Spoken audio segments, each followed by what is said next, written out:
in the corporate world, we have this black and white thinking, which is this is an A-level player and this is a C-level player, as opposed to actually there are people with different skills and abilities, and how they learn is different. Goal setting doesn't work in complex problems.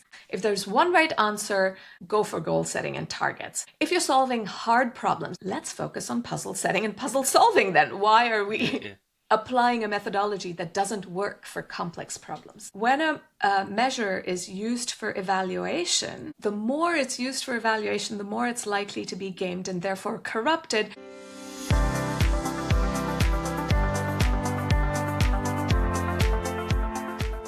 Welcome to the Strategy Meets Reality podcast. I'm your host, Mike Jones, and today I'm joined by Radhika Dutt, author, speaker, and creator of the Radical Product Toolkit. We explore why OKRs and KPIs often push organizations into performance theatre and what it looks like to lead with learning instead. This is about scaffolding for adaptability, not chasing numbers. And welcome back to the Strategy Meets Reality podcast. It's great to have Radhika Dutt on.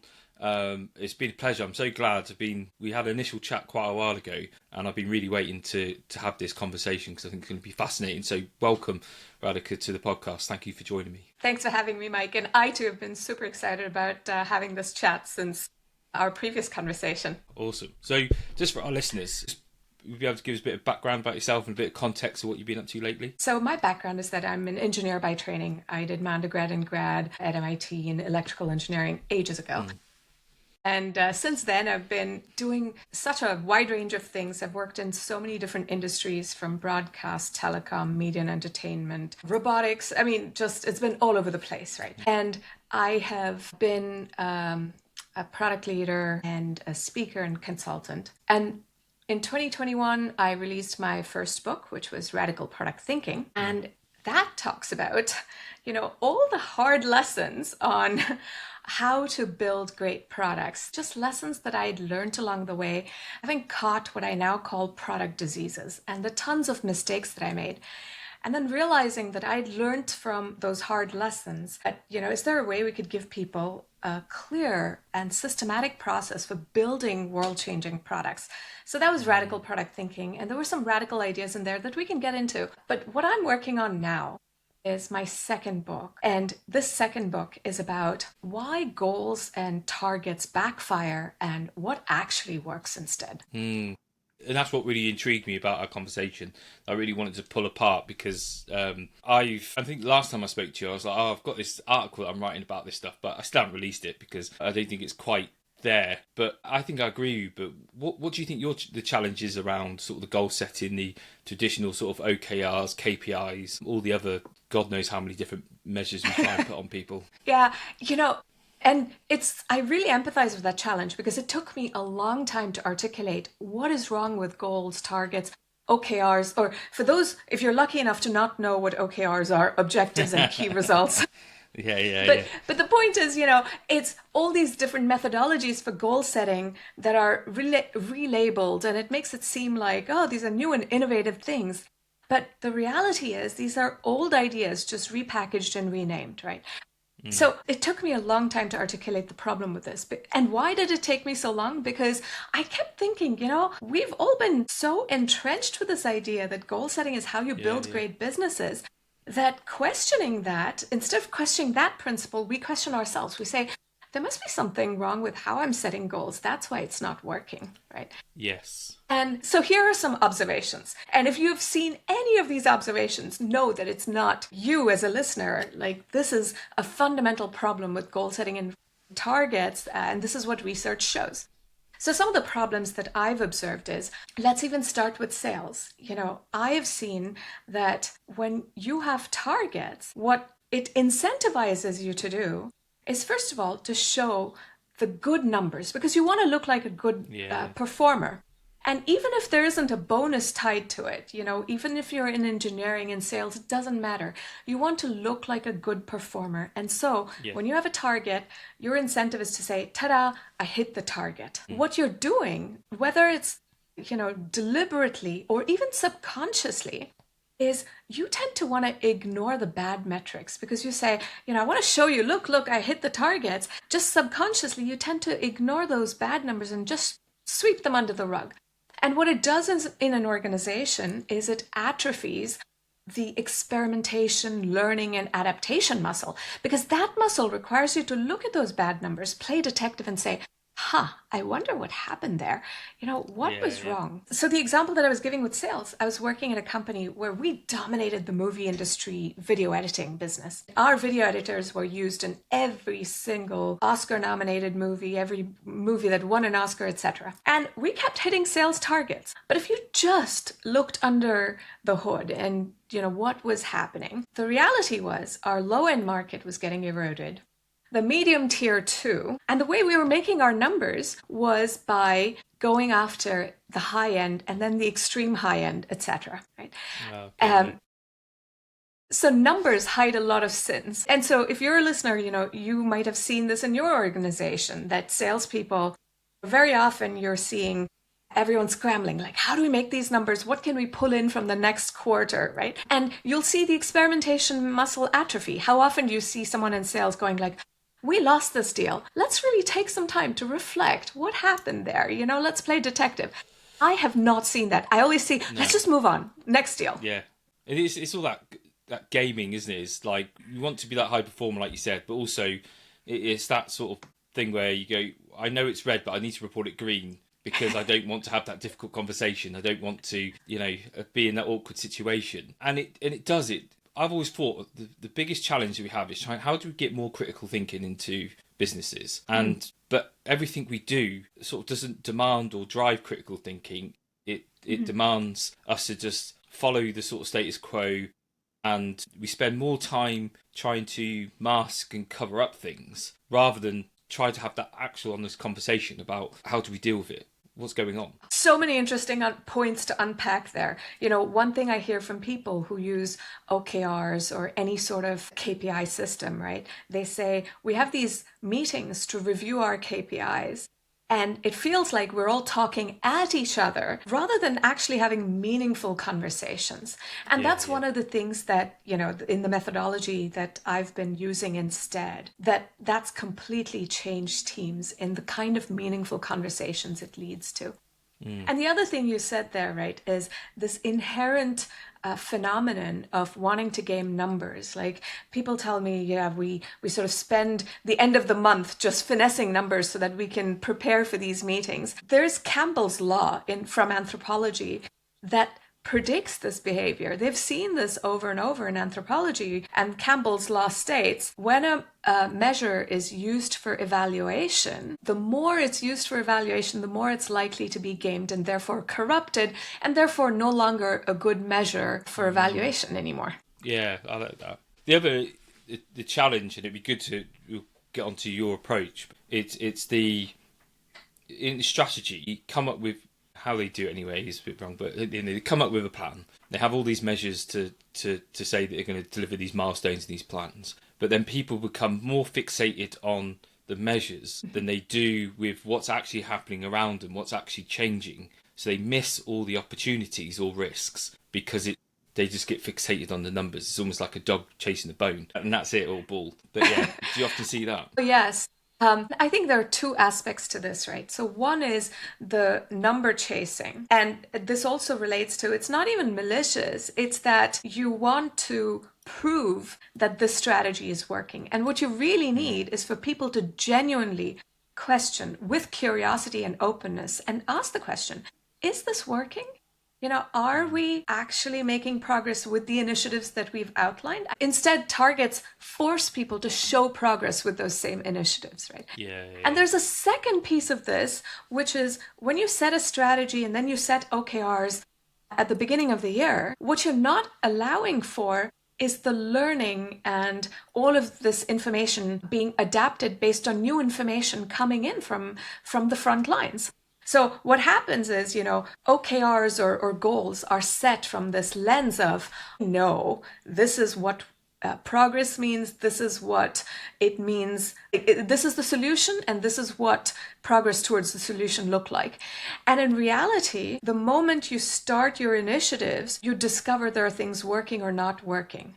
And that's where you need to adapt. But by the way, to this, a lot of OKR experts will tell you, well, The solution to this is simple. Again, you're just doing OKRs wrong. What you need to do is set OKRs every quarter. That's what allows you all the space for learning.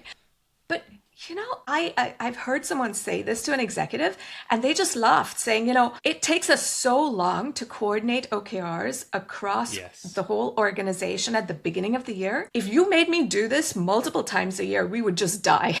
It's a lot of process and overhead that doesn't actually lead to results. Like when a system isn't working, why don't we question? What do we do instead? Why are we trying all sorts of ways to stay fixated in this idea that goals are still the right solution? Yeah, I totally get it. And that's what happens. And God forbid you challenge OKRs and stuff like that, because it's become sort of a cult now. It's like you dare challenge it because the cult will come after you.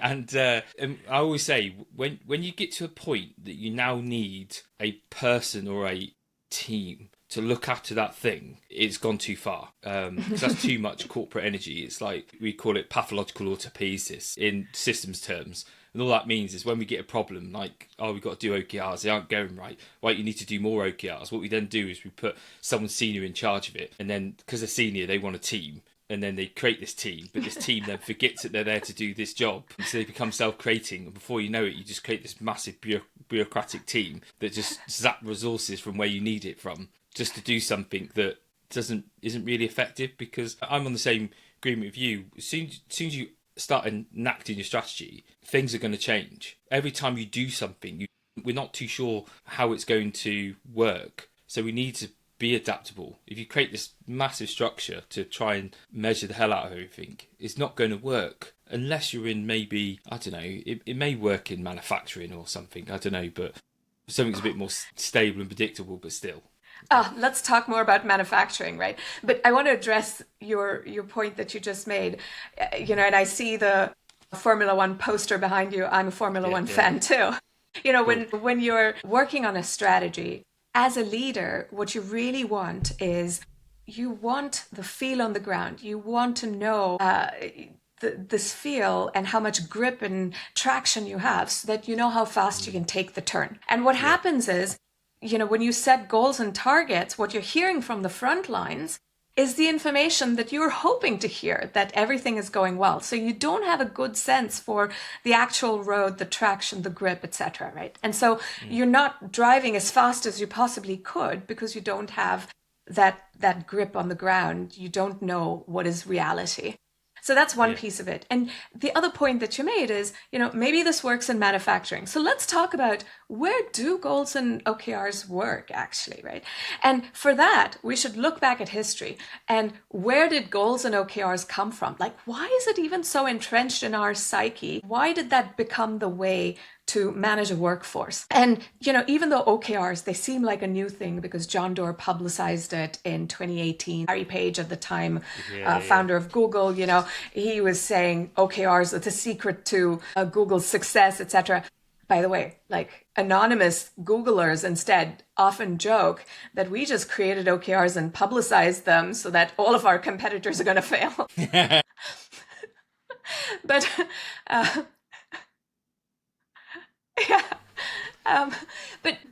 so OKRs seem like a new idea. But if you look back at history, actually, and John Doerr says this in his book, it was Andy Grove from Intel who instituted OKRs at Intel in the late 70s and 80s. So where did Andy Grove come up with OKRs?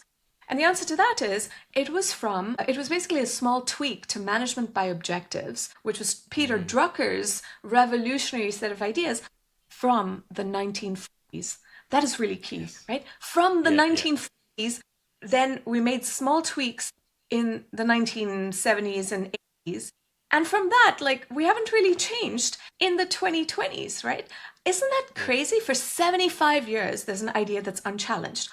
And so if you go back to, what was Peter Drucker solving for? The answer lies in manufacturing in the 1940s. He was working with General Motors at the time.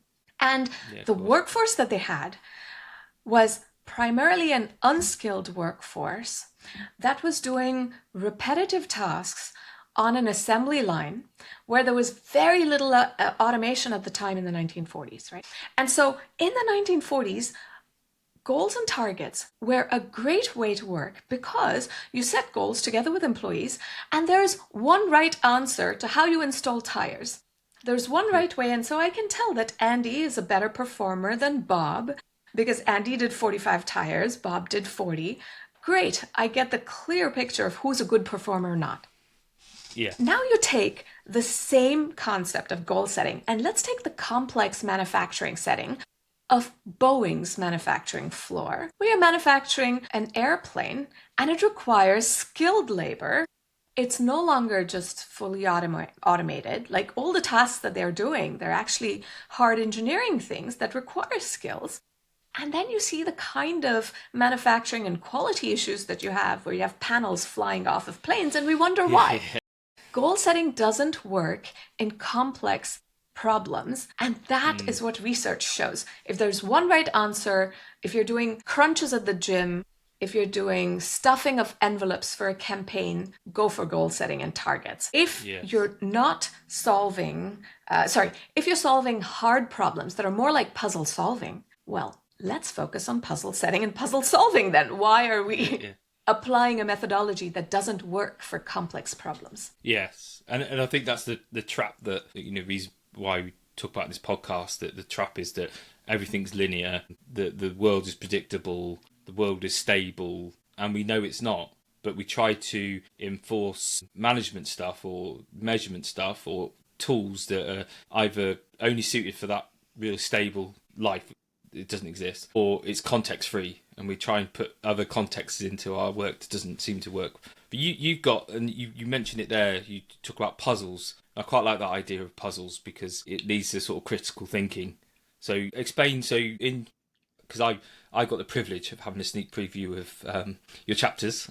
So you talk about objectives, hypothesis and learning. So please tell me more, because I only got a sneak preview. I want to know more.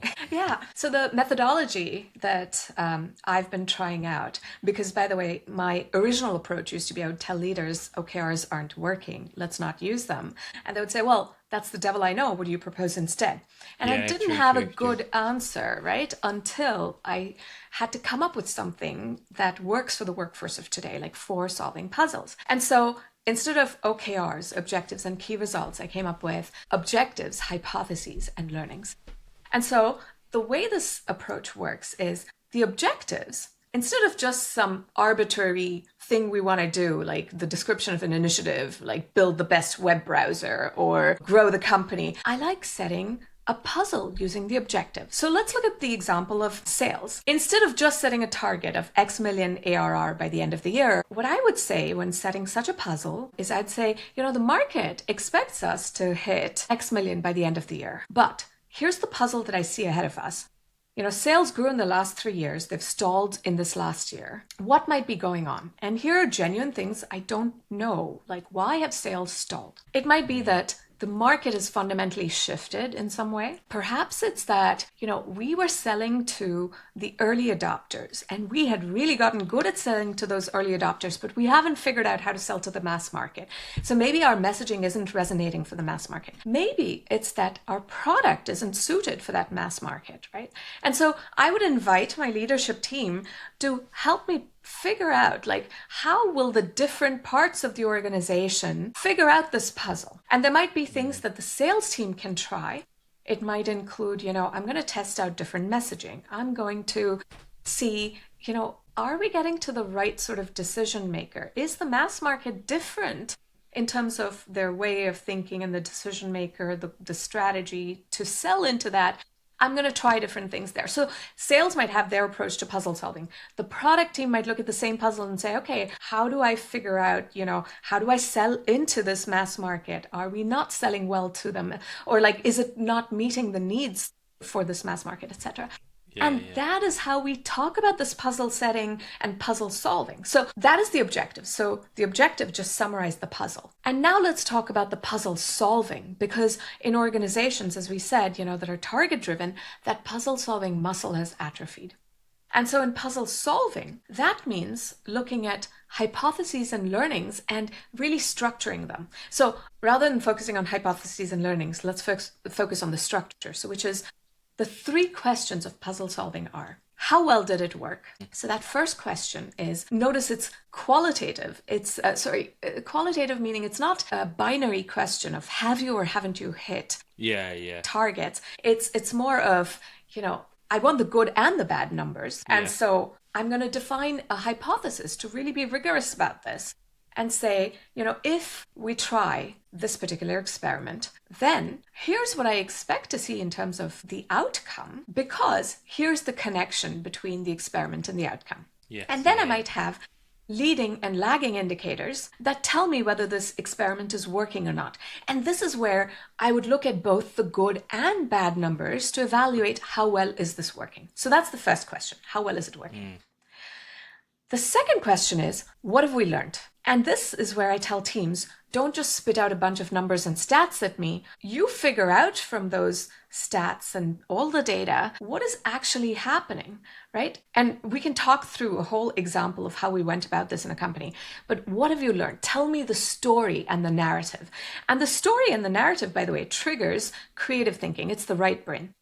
Then comes the last question, which is, based on how well it worked and what you've learned, what will you try next? So if I were to give you a magic wand, what would you ask? And that's also the creative problem solving. So I'll pause there. We talked about a lot. This is a way of structuring experimentation, learning, and adaptation in a way that gives scaffolding for your team. Yeah, I like it as well, because when you're in these complex problems, what frustrates me the most is when we talk about execution or anything, is that our people are so constrained that they don't have any space for freedom of action or critical thinking, because they're so just tied down by arbitrary things, and they have no flex. Gives, like the way you're talking about puzzles and thinking about different things and hypothesis, because it always is a hypothesis. You're going to go and say, well, the context that we understand now, I suppose a lot of what I liked about the objectives part, a lot of that puzzles was about context from what we see from our perspective. But it's our perspective, and there's always going to be darkness that we don't know. That we don't know the full thing, so we can assume this, but we're never fully going to know. Then we're going to try some stuff, and we're going to sense and orientate and update what we know to be true, and then we can see what's not working, what is working. And I like the part you talked about, that if you could do it again, or you could change something, what would you do? What would you ask for? And I think that's really crucial, because in the military, we're used to the fact that we do have constraints, and we have this conversation all the time around this is what I need you to do, and you go, well, yeah, I can see what you want to do, but I can do this, but I'm constrained by this. If you remove that constraint, I can do this, this, and this. Otherwise, I can only do this, and that brings a lot more richness in the conversation rather than just, I can't do it. Yeah. Yes, exactly. And this is what fascinated me about our conversation before, and why I was so eager for this. Like, I think there's so many interesting parallels in what you brought up, like this military example of constraints as well, right? What we don't have in business is, so far, this scaffolding for experimentation, learning, and adaptation. And until now, we've mostly used intuition for that. And so because it's only intuition based, some people are good at it and others are not. And you don't have scaffolding to be able to develop skills where you don't have that innate intuition. Yeah. And what you just said about constraints is, as a leader, when you have the scaffolding for your team, this really helps you give your team live feedback, like continuous feedback in terms of, you want to try this next. Okay, great. How do we reduce the size of risk that you're taking on in this, or maybe in this particular case, it's okay to take the risk. It's a brand new greenfield project. You have the opportunity and the funding to go wild, but maybe, in a different scenario, there are way too many users who are super picky. They will be absolutely mad if you make any change that they're not going to like. This is too big a thing that you're trying. How can you reduce risk? And that might be a conversation and a negotiation. This gives you the scaffolding for those constraints discussion. Yes, and I think in that constraint, that can really focus people and make you more curious and more innovative, because definitely if you've just got everything, you could just go, I could do this. But where it's really, I always say to people in in this stuff is like, yes, we have constraints, and constraints are good sometimes. You can be too constrained, but that's the challenge. But you must always recognise your constraints and challenge them where possible. But you must exploit your freedoms. That's where it really comes from. Exploit your freedoms there. And I think that scaffolding needs to be there, because you get a lot of leaders, I don't know, some drink the Kool-Aid and they're just like, oh yeah, just do what you want. And they think they're being cool, and then something goes drastically wrong and they see all control back again. Yeah. So it can go a bit array sometimes, I suppose. Exactly. There was one other military parallel that you described for me last time that I've been reflecting on so much. And I think it would be so helpful for listeners if you want to talk about that, the scaffolding in terms of harnessing everyone's skills and sort of that mindset in military. I would love to talk more about what you said about that mindset. Yeah, go ahead. Was that what I was talking about, how we give initiative and freedom to people, that we have intent? Yeah. You have a clear intent. So the clear intent is showing this is what we want to achieve, not how, and be very clear on that. And then we have constraints, but we have the relative knowledge, skills and experience to have the freedom of action. But if they haven't got the relative knowledge, skills and experience, all we then do is bring the constraints in. So to them, it feels like they're still being empowered, because it's the constraints are relative to their knowledge, skills and experience. And we build up their knowledge, skills and experience because we train a lot and we make things very realistic to what we're doing. And what we do have in the military is very short feedback loops. And we have that all the time. We do after action reviews a lot. That means then we can really build up their knowledge, skills and experience. And as we do that, we widen out the constraints. So they've always got maximum freedom of action. I think this is such a powerful thing to talk through. And there was one other thing that you said to me, which was, by doing this, you're able to harness everyone's skills. And there's a whole spectrum of skills in the military, but that's true in the corporate world too. You have a whole spectrum of skills and competencies. And, in the corporate world, though, we have this black and white thinking, which is this is an A-level player and this is a C-level player, etc., right? As opposed to, actually, there are people with different skills and abilities, and how they learn is different. They have different levels of knowledge, skills, and experience. And how do you build that and harness everyone's skills is really the mindset that we need to adopt, right? And instead, the focus that we have in the corporate world is, I'm going to continuously evaluate you. I might give you, Mike, a 5, and here I'm going to give Adam a 3, or, Tyler gets a 4 rating. It's all about ratings and rankings, so that it's with this mindset of, if I'm having layoffs, I know who to fire. But what you really need in operations is, how do you harness the most from each of these employees? Evaluations are less important than developing talent in your entire organization. And so how do you go about developing the knowledge, skills, and experience? And this is exactly the framework that you need, where as a manager, as a leader, you give teams the scaffolding for experimentation, learning, and adaptation.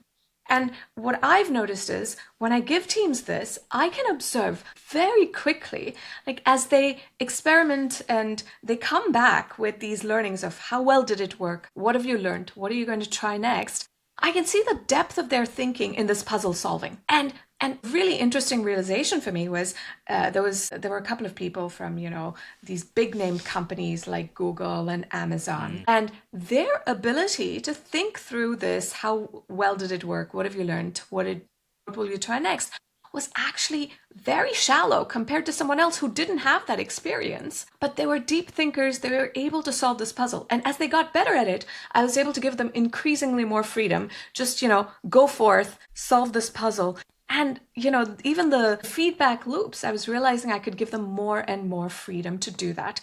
And it gave me a way of giving really clear feedback to the other people who I needed to develop in terms of what I wanted to see. We had to start with smaller puzzles. We had to keep building that skill set. And, sometimes it leads to hard conversations too, where you say, I think this just isn't quite working out. It's not a great match of skill sets. And this is what true accountability is, where I truly see the depth of someone's thinking, how well they're learning and adapting and solving a puzzle, as opposed to just evaluating and giving numbers and seeing performance theater so that everyone wants to look like a high performer. Yeah, and there's so much to unpack there. I'm just like, where do I go? Where do I start? You're right, and I think when we go back to thinking about curiosity, critical thinking, how I want to give people freedom of action, it is a skill anyway, in the sense of it's something to be developed. And actually by this, and that's why I love the, what went well, what could you do next? Really getting them to think and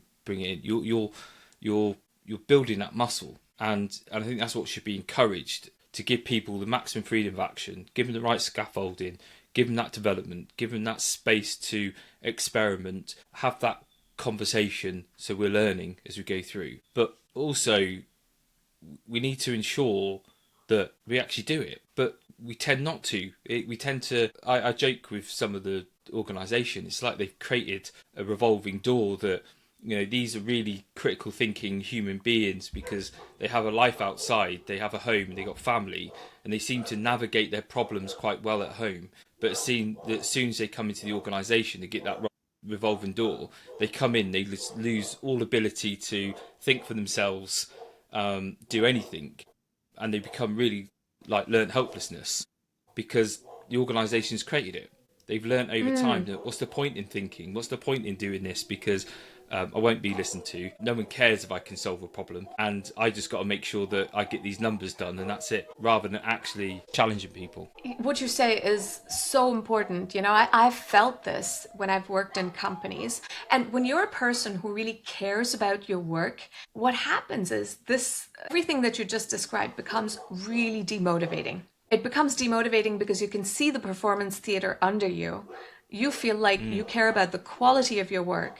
And it results in two things. Either you get demotivated and you feel like, I really don't want to deal with this anymore, right? And you disengage. Or, for as long as you can, when you're a passionate employee, you feel like you're doing double work. One, to show numbers, and the other is the actual work that you feel like you need to do the right thing for the company, right? And so you keep doing that until you just burn out as a high performer, saying, okay, I need to find somewhere else where I feel like I'm doing meaningful work. Yeah, and that challenge of always feel that you have to report upwards, and I think that's another thing with the KPIs, is that they spend vast amount of their time trying to report upwards rather than actually have that time to meaningfully do their work and to experiment or to do anything. And it's hard to experiment when you're in that very defined goal or KPI,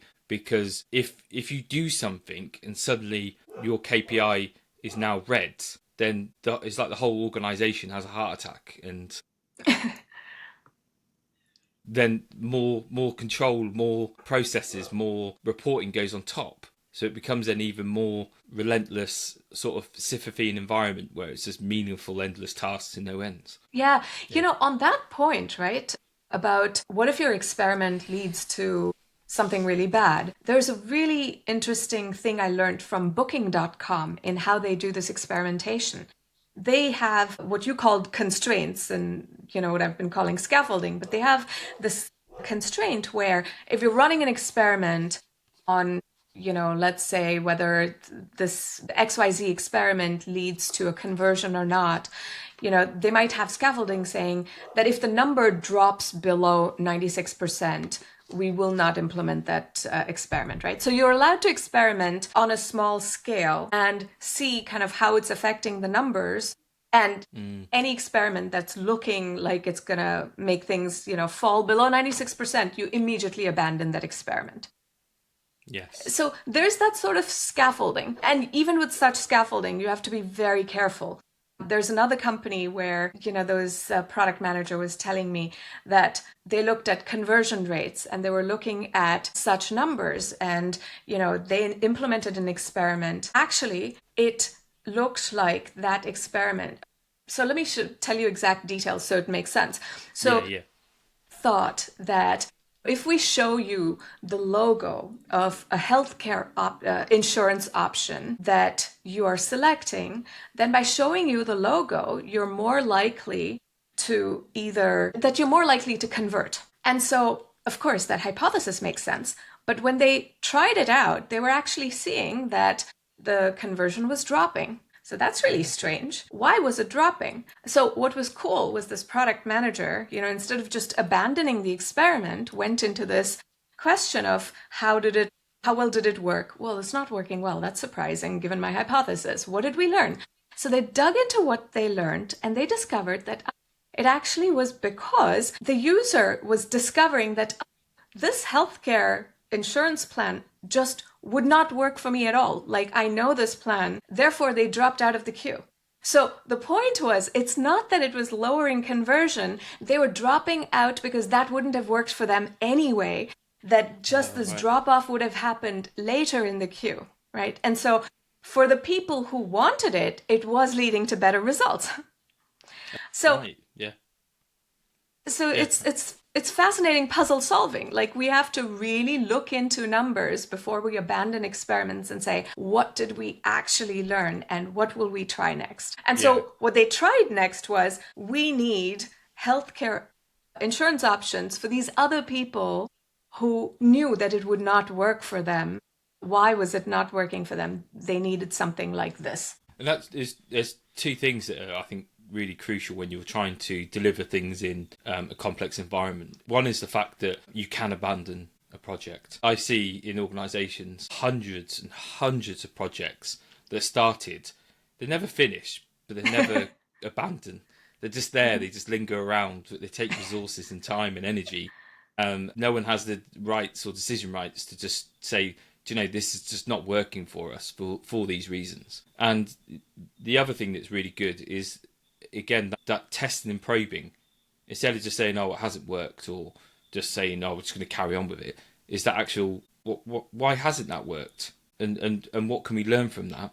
And it's that learning that it's shaping options. Maybe that's not working, but actually if we do this, like they did, they go, well, if we provide other things, that can help us. And I think that always acting in a way to try and increase your options, I think, is really important. Yeah. Yes. I really so good. agree. Yeah. We're solving the world here now, so we just need to convince all the MBA executive management courses to stop teaching this stuff, and we'll be right. But see, even with that, like, I have empathy for leaders because a lot of this sounds scary, right?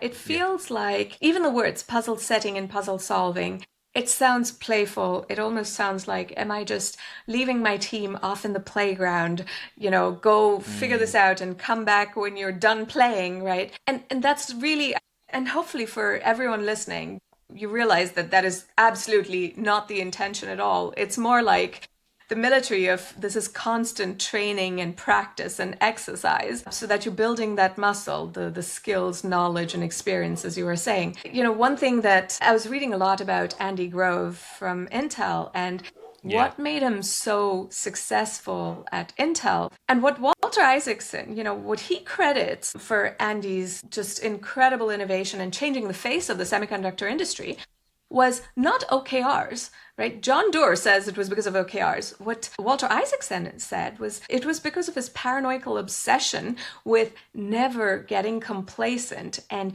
he really kept instilling this idea of constant experimentation, learning, and adaptation in his entire organization. And there were so many facets to that aren't as simple as an OKR framework, just set, goals and targets, right? It's not as simple a framework. So what did Andy Grove do? One thing was he made it easy for anyone to challenge each other's ideas, including his own ideas.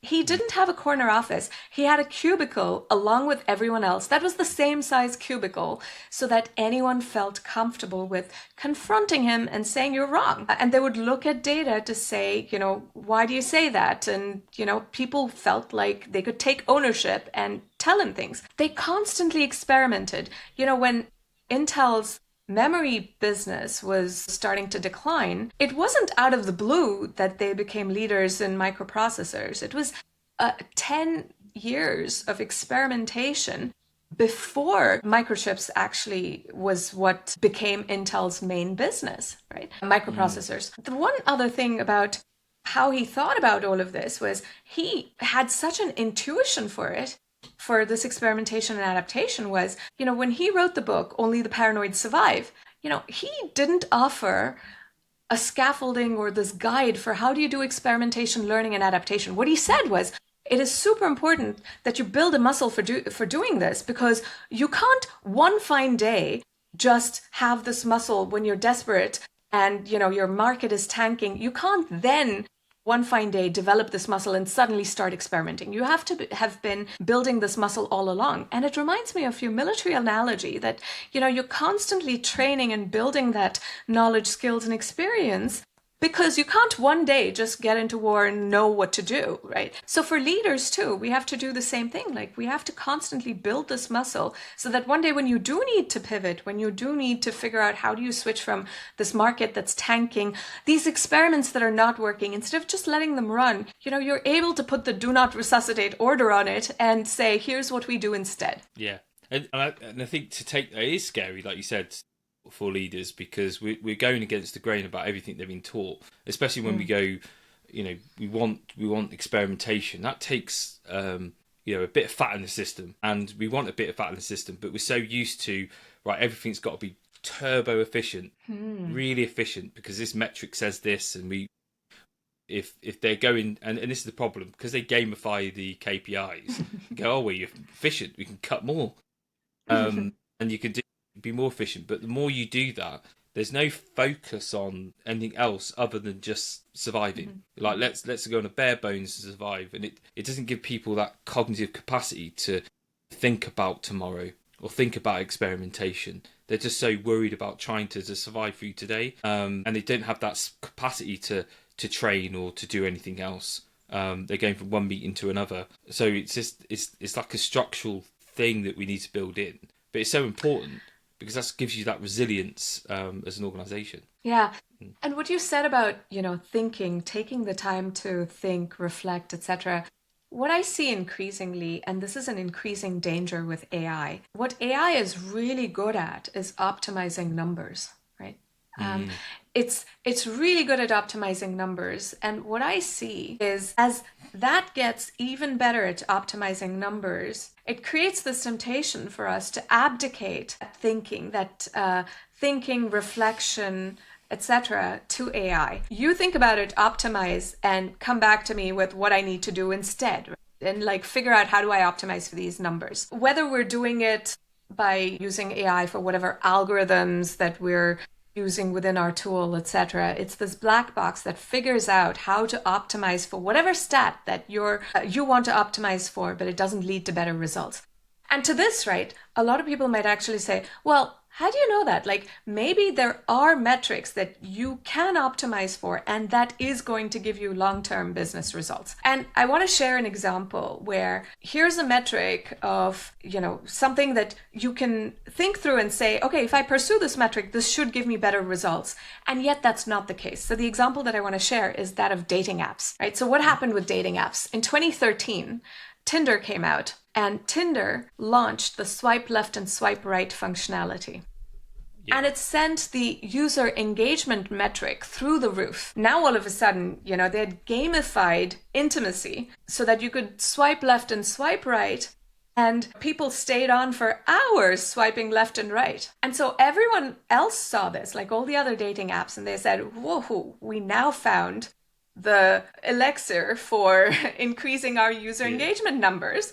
So everyone copied the swiping left and right, and various forms of it, right? Of just heart versus not, whatever the example is. But it was basically the same thing. So what happened? Yeah. Everyone in the short term managed to boost their user engagement numbers. But what happened in the long term? And here's the puzzle that they completely missed out on. In the long term, because we were gamifying intimacy, it created a toxic dating environment. It had dehumanized interactions. Now, all of a sudden, the person that you were thinking about dating was just this image on a screen that you could swipe left and right and you're done with them, right? And it created this toxic dating atmosphere where so many people were burnt out of dating that it created a slump for the entire industry. And in fact, Bumble recently they just laid off 30% of their entire staff, right? The entire industry is in a slump. And so what did they need to do instead? Instead of just optimizing for user engagement numbers or figuring out monetization, just optimizing for monetization, what they should have focused on was puzzle solving. How can we make dating a better experience while also making money? And that would have been more sustainable in the long run. What AI does is that it accelerates this curve of, what Cory Doctorow calls enshittification, where platforms go to shit. It just makes that curve just a shorter curve to enshittification. And so it doesn't necessarily lead to better business results in the long term if we abdicate that thinking and puzzle solving for just optimizing numbers using AI. And I think it comes back to my earlier point around people get fixated on the measure, but that comes back as the outcome. What we actually trying to achieve, and that's where people lose track of that, and they just get focused on the measure. And the outcome's really important. And when you start to bring these measures, you've got to have that ability to step back and think, okay, what is actually happening as we're acting? What is changing the external? What we're expecting to see versus what we're actually seeing, and what's contributing to that? Because we just then go to metrics, and then we've seen it time and time again where you have metrics where have perverse outcomes. So we have counter behaviours that we didn't want to see, but they're being incentivized by the measures. And I liked in the chapter summaries you gave me, I can't remember the lady's name from MIT that changed from titles to impact. Yeah. That was a personal example of the person who's my role model. Do you want me to tell the story really quickly? Please, yeah, because I think it highlights quite nicely what we're talking about. Yeah, I think So to summarize the story, right? It's really, how can we apply all of this in our personal lives, even that we don't challenge the definition of success. That, we, even in our personal lives, we think about always chasing some target. It might be income targets, or it might be how we rise in the corporate ladder. And that's kind of how we define success. And when we take a step back for a moment, and this is where, I think about my role model. It's not someone anyone else has heard of, except for maybe a few international students at MIT, but she's my role model. Kate Beatty is her name. She's now turning 86. And here's why she's my role model. Now, when I used to sometimes walk to my classes, her office was just right off of the corridors. And her job title was program coordinator for the International Host Student Exchange. She was basically helping coordinate international students having a family to go to during Christmas or Thanksgiving or one of these holidays. Right? And so not a title that was big or anything, but when I was walking through the corridors to go to my classes, every once in a while, if I would see her door open, I would walk in and say, "Oh, I just wanted to say hi." And she would never tell me she's busy. She would always welcome me in and just ask me how things are going, and I'd tell her what's going on. And it turned out, she was like a mom to all the international students at MIT. And, when she was retiring, there were grown-up people crying at her retirement party, people who had traveled distances to just go to a retirement party. Why is that, right? She had made a huge impact on hundreds of students. And then, imagine the students and the impact that they went on to make in their lives, in their personal lives, the lives that they touched, right?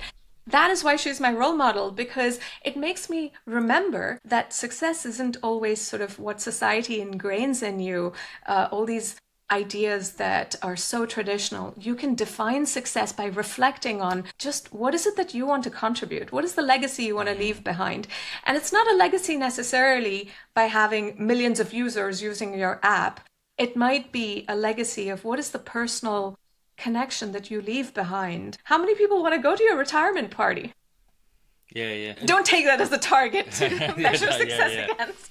Measure success. And that's my point. It's that bit about what we perceive success is, or what we perceive should be. In a lot of times, strategy, well, most of them aren't strategy, but they'll say, "Oh, we want to do the best at this." But it's the same with everything else. Where it's not in the pursuit of, we call it viability. So what is it that we need to be viable? And it's there isn't a thing. It's not something we can use best practice for. It's about that being really curious about the external environment and what we're trying to achieve and what we want to achieve. But to get there, it's not a linear path. It's not something that we can just put a metric on and say, well, as long as we get 1,000 likes on LinkedIn, then we're successful. As you see LinkedIn, I write on there because I like to write and think. But if I then took the measure of how many likes I got, then you'd be thinking, oh, I could get loads of likes, but it doesn't actually translate to anything. And I think it's your approach around the critical thinking, the puzzles, like what are we trying to solve? And I like the earlier example you said earlier about actually you can get people in from all different departments, and that open approach to it that then gets people the courage and I suppose the excitement as well about experimenting, because we're curious, we want to experiment all these little experiments that we can shut off if it's not working, or we can really boost in if it is, and then more importantly, all that is that reflection afterwards. Exactly. It really grounds everything. So here's one very practical tip for leaders, something I tried just yesterday in a meeting. We were talking about a particular experiment that we wanted to try. And I had to bring the conversation back to, why are we trying this experiment? So as a leader, here's one thing that you can do. Just talk about it as a puzzle. So I reframed it as a puzzle, saying, what we're really trying to solve for is, we want the user to take this difficult manual action, which sounds so annoying to do. What is the gratification that they get from doing this, right? What's the puzzle? The puzzle is, what is the reward for them? They need to feel this reward quite quickly. Otherwise, there's no reason to do this manual work. So by framing it like this puzzle, all of a sudden, we started having so many different ideas within the team. The moment you use the word puzzle and define kind of what is the puzzle that you're trying to solve. Yes. And I think that keeps them curious, rather than saying what tends to happen. And I suppose it comes back to scaffolding I was talking about with the intent, is what you want, not how. And I think that's the problem. I think too many people get the recursive level too low, and they're trying to define the solution too high, and that gives no freedom of action, no curiosity. And people then just go, well, why are you doing this? I don't know, I just got told to do this. And they know it's not going to work, but they then have that feedback to challenge it and say that's not right. Yeah, so I think that's really crucial to have that freedom. There's so much in this conversation that I've loved. And, in fact, as I'm writing this book right now, we're going to have a follow-up conversation there are pieces that I want to write up as parallels between military and everything that I'm talking about with OHLs. Just maybe as we start to wrap up, one thing I will share for leaders, I talked about that one practical tip. Another one is you can download the OHL's toolkit, which is in a Google Slides format or a PowerPoint format, and you can start to use this approach of puzzle setting and puzzle solving using how well did it work? What have you learned? What are you going to do next? It's a free download, and I'll share the link afterwards. Yeah, please, and I'll link that into the notes. But just to wrap it, is there something you want to leave the listeners to go away and think about from this episode? One thing I would suggest is when you want to apply this, think about it as this mindset of bringing puzzle setting and puzzle solving in a genuine way. Make sure that this is genuinely how you're thinking about it. So one thing I would suggest is, try out the OHL's approach, using this approach of setting a puzzle or thinking about the initiative that you maybe worked on as a puzzle, and then try out for yourself, how well did it work? What have you learned? What will you try next? And by doing that, you can present it to your team even, so that you can start to bring about this mindset. What I will say is make sure this whole effort to puzzle set and puzzle solve is genuine. Don't just take all of your targets and then sort of disguise them as puzzles, right? Because that just won't feel like genuine puzzle setting and puzzle solving. And the last thing I'll leave people with is you're really welcome to reach out to me on LinkedIn. I genuinely love these conversations. I'd love to hear your experience as you use OHLs. And by the way, if you share with me how you're using OHLs, it might just make it into the book as a case study. And it's a book that I'm still working on. It'll probably come out towards the end of 2026 or early 2027. Awesome. And I really like that point about being genuine. You've got to embody it yourself as a leader if you want people to genuinely believe that it will make a difference. But I'll link Radhika's details and the bit to the free download for you, so you can have that. And if you enjoyed the conversation as much as I did, please like and share to your network so they can get the value of Radhika's work. And Radhika, it's been an absolute pleasure to have you on, and I'd love a follow-up conversation once the book is launched and people are getting the great value from it. I'm really looking forward to that. Thank you for having me on. This was such a wonderful conversation. Awesome. Thank you.